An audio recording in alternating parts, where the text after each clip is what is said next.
PT KAI Divre 3 Palembang bersiap jelang libur Natal 2019 dan Tahun Baru 2020.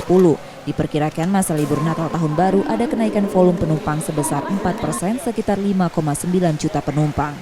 KAI menetapkan masa angkutan Natal dan Tahun Baru selama 18 hari, mulai 19 Desember 2019 sampai 5 Januari 2020.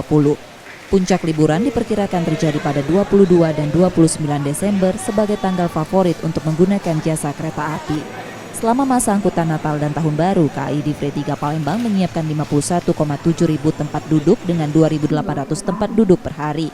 Saat ini tiket tujuan Lampung dan Lubuk Linggau masih banyak. Masyarakat dihimbau untuk segera merencanakan perjalanan dan melakukan pemesanan tiket sebelum habis. Dari perkiraan dari tahun-tahun sebelumnya, nanti tahun ini seperti apa nanti? Ada persiapan khusus atau gimana nanti? Kalau kenaikan diprediksi sekitar 4%. Ada kenaikan tiket yang 4%. Sudah berapa tiket yang terjual Bu dari 51 ribu?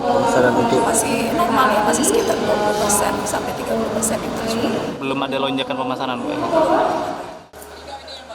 Operator telah menyiapkan alat material untuk siaga serta menambah petugas penjaga perlintasan dan daerah rawan.